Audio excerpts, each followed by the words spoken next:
বেঈমান খাইতেছে কিনা দুনিয়া?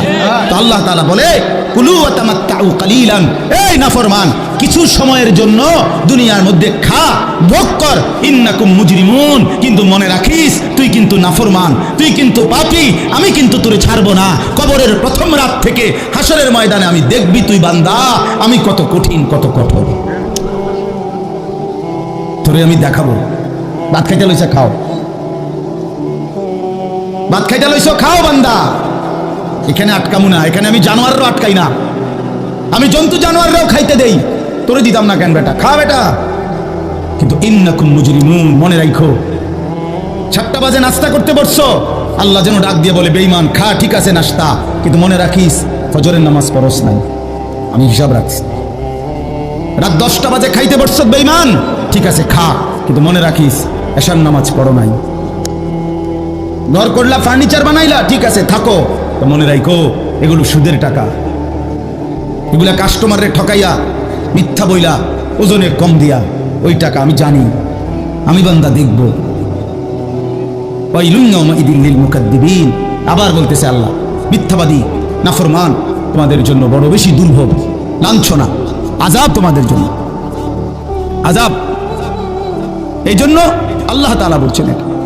এরপরে আবার বলে দেখেন ওয়া ইযা কিলা লাহুমুর কাউ লা ইয়ারকাউন, এই ছেলেরা তোমরা সবাই শোনো, আল্লাহ তাআলা আবারও বলতেছে সমস্ত মিথ্যাবাদী নাফরমান তোমাদের জন্য হাসরের ময়দানে কেন লাঞ্ছনা হবে, এর প্রধান কারণ ওয়া ইযা কিলা লাহুমুর কাউ লা ইয়ারকাউন, যখনই বলা হতো নামাজ পড়তে, যখনই বলা হতো রুকু করতে, যখনই বলা হতো সেজদা দিতে, লা ইয়ারকাউন, আল্লাহ তাআলা বলেন সে রুকু করে না, সেজদা দেয় না, নামাজ পড়ে না, নামাজ পড়ে না। আল্লাহ বলেন আমি এতবার বললাম, এতবার বললাম, একটা দিনে 5 বার মসজিদে আজান হলো, একটা মহল্লায় শুধু একটা মসজিদ না, এক এক ওয়াক্তে এক একজনের কানে কমপক্ষে 10টা মসজিদ থেকে আজানের আওয়াজ আসে, ঠিক কিনা বলেন? কি রে বান্দা এত শক্ত হইলি কেমনে বান্দা, আমার এত বড় আসমান ও জমিন দিয়া, এত বড় কায়নাত দিয়ে বান্দা আমি তোকে লালন পালন করলাম, বিনিময়ে তুমি একটা সেজদাও দিলা না, 365 দিনে খোদার একটা বছর কোনো দিন ফজরের নামাজ পড়লা না, এ কেমন জিন্দেগি বাপ?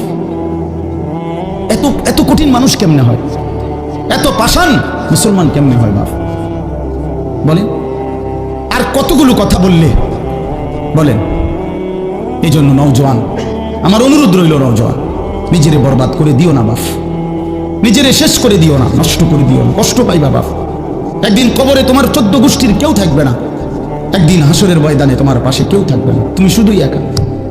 আল্লাহ তাআলা বলছেন বান্দা আমি এত বড় কোরআন নাজিল করলাম, তারপরে আর কি বললে তুমি মানাম, আর কেমনে বলতাম আমি?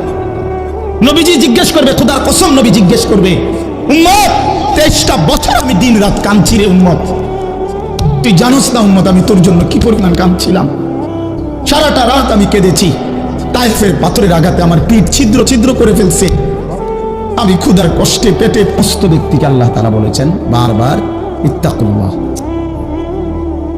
আল্লাহকে ভয় করো, মানে তাকওয়া অবলম্বন। ছেলেরা তোমরা ভাই এই হাতে ধরা যে মোবাইলগুলো নামায় ফেলো, আরে ভাইয়া আমাদের চেহারার দিকে তাকাই আসুন, শুধু শুধু এই মোবাইলটা নিয়ে ব্যস্ত হওয়ার কিচ্ছু নাই বাপ, এতে এমনিতেই মোবাইলে অনেক বয়ান আছে অনর্থক, এটার দিকেই যদি পুরা তাকায়া থাকো তো তাইলে আলেমের দিকে তাকাইবা কেমন? এই জন্য দোস্ত এটা জরুরি বিষয়, এটা এতটুকু বোঝা উচিত, সবসময় মনে রাখা দরকার। সারাক্ষণ মোবাইল এটা নিয়ে ব্যস্ত থাকা এটা আসলে একটা অসভ্যতা ছাড়া আর কিচ্ছু, এটা এত পাগল মানুষ হয় না আসলে, সামান্যতম বিবেক কাজ করা উচিত, বুদ্ধি বিবেচনা নিজের আকল দেমাগ কাজ করা উচিত, যে ভাই আমি কতক্ষণ, এক মানুষ বুঝি সারাদিন এটা নিয়ে থাকি, তাহলে আমাদেরকে আল্লাহ তাআলা কেন বানাইলেন, এই পৃথিবীতে আমরা আসলাম কেন, আমার জীবনের উদ্দেশ্যটা কি? ন্যূনতম আকল তো থাকা উচিত যে আমি আসলাম কেন, কে পাঠাইলেন আমারে, কেন পাঠাইলেন, কার কাছ থেকে আমি আসলাম, আমি যাব কোথায়, প্রতিনিয়ত মানুষগুলো যে মারা যায় ওরা যাচ্ছে কোথায়, কি হবে তাদের? এই সামান্যতম বুদ্ধি দিমাগ একটা প্রাপ্তবয়স্ক ছেলে, তোমরা কারো বয়স 14 বছর, কারো 16 বছর, কারো 18 বছর, এ তো পরিণত বয়স, মানে পরিপক্ক বয়স, ওয়ালাম্মা বালাগা আশুদ্দা, একেবারে পূর্ণ শক্তির টাইম, কোরআন শরীফে আল্লাহ তাআলা মানুষের হায়াতকে তিনটা ভাগে ভাগ করছে। একটা হলো জন্মের পরবর্তী শিশুকাল, আরেকটা হলো যৌবনকাল, আরেকটা হলো বৃদ্ধকাল। এই তিনটার মধ্যে আল্লাহ তাআলা নিজেই বলছেন শিশুকাল এবং বৃদ্ধকাল দুইটাই দুর্বল, দফ, এই শব্দের অর্থ দুর্বলতার সময়। আর শুধু কেবল আল্লাহ তাআলা যৌবনকালকেই বলছেন কুওয়াতান, শক্তির সময়। শক্তি, সামর্থ্য, শৌর্য, বীর্য, এই সবটাই যৌবনকাল। এই জন্য শক্তির সময়, সামর্থ্যের সময় মেহনত করতে হয়। যৌবনকালটাই জিন্দেগির প্রধানতম সময়। ভালো কিছু করলেও এই টাইমে, নিজেরে নষ্ট করে দিলেও এই টাইম, গড়লেও এই হায়াত, এইটাই সুযোগ, বরবাদ করে দিলেও এটা সুযোগ। বুড়া মানুষ, বয়স্ক লোক ইচ্ছা করলেও অনেক নেক কাজ করতে পারেন, ইচ্ছা করলেও অনেক গুনার কাজও করতে পারেন। বয়স হয়ে গেছে 60 বছর, 70 বছর, এখন চাইলেই সারা রাত তাহাজ্জুদ পড়তে পারবে না, চাইলেই সারা রাত নাচের আড্ডায়ও থাকতে পারবে না, শরীরে কুলাবে না। ইচ্ছা থাকলেও পারবে না। ইচ্ছা করলেই আল্লাহর জন্য জান কোরবানি করে দ্বীনের জন্য কঠিন মেহনত মুজাহাদা করতে পারবে না। এটা স্বাভাবিক। আমার মনে আছে একটা সময় 2.5 ঘন্টা 3 ঘন্টাও পায়ে হাইটা কোথাও মাহফিলে গেছে, এখন আর এটা সহ্য হয় না। তাইলে হায়াতের একটা অংশ আছে মানুষের। এই জন্য প্রিয় ভাই, সবাইকে বললাম, তুমি যদি কমপক্ষে নিজের হায়াতের কদর না করো, নিজেকেও যদি কমপক্ষে না বুঝলা, তো কি বুঝলা জীবন? এই সমাজ, এই দেশ, এই জাতি, নিজের এলাকা, পাড়া, মহল্লা, কারো কোনো উপকার করলা না। কমপক্ষে নিজের উপকার তো করো, নিজের ভালো, নিজের কল্যাণ, নিজের জন্য তো কমপক্ষে, যে আমি যে একটা মানুষ, আমি যে সারাদিন এক ওয়াক্ত নামাজ পড়ি না, সারাদিন মোবাইলের মধ্যে নাচ, গান, ছবি, নর্তকীর সিনেমা, নাটক, অশ্লীল দৃশ্য, উলঙ্গ ছবি, সারাদিন সমবয়সী বন্ধুদের সাথে আড্ডা দিলাম, দুষ্টামি করলাম, ফালতু কথাবার্তা করে কাটাইলাম। আচ্ছা, এটা রাত শেষে ঘুমের টাইমে হলো তো মানুষের বিবেকে একটু হলেও নাড়া দেওয়া উচিত, জানি বাস্তবিক অর্থে সারাদিন কি করলাম। এতটুকু দিমাগ যদি, এতটুকু আকল যদি কারো না থাকে, তো এটা সুস্থ মানুষ কি ভাই? এ তো স্বাভাবিক মানুষ না ভাই, এ তো প্রতিবন্ধী, এ তো পাগল, মাতাল, অসুস্থ মানুষ। এই জন্য দোস্ত আমার, বন্ধু আমার, এর কমপক্ষে অনুরোধ করলাম, প্রত্যেকটা অনেক ছেলে মাশাআল্লাহ পড়ে থাকবে একা, তারপরও দিন ছাইরো না, আল্লাহকে ছাইরো না, ইবাদতকে ছেড়ে দিও না। সবাই বদলে যাক, সবাই নষ্ট হয়ে যাক, সবাই চরিত্রহীন হয়ে যাক, তারপরেও কমপক্ষে নিজের হেফাজত করো।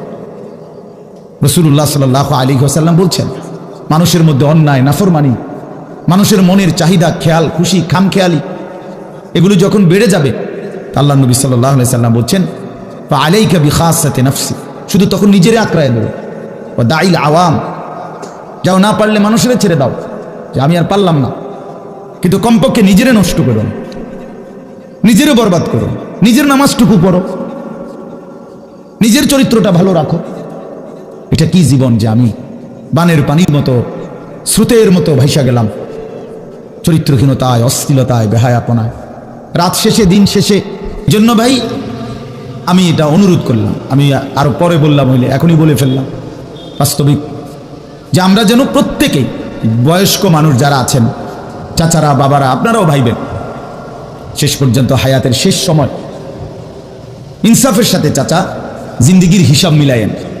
আসলে ওয়ালতানজুর নাফসুম মা কদ্দামাত লিগাদ, আল্লাহ তাআলা বলছে, বান্দা তোমাকে বলছি, বান্দা প্রতিদিন হিসাব কইরো, লক্ষ্য করো আজকে তুমি আগামীকাল আখিরাতের জন্য কি পাঠিয়েছো।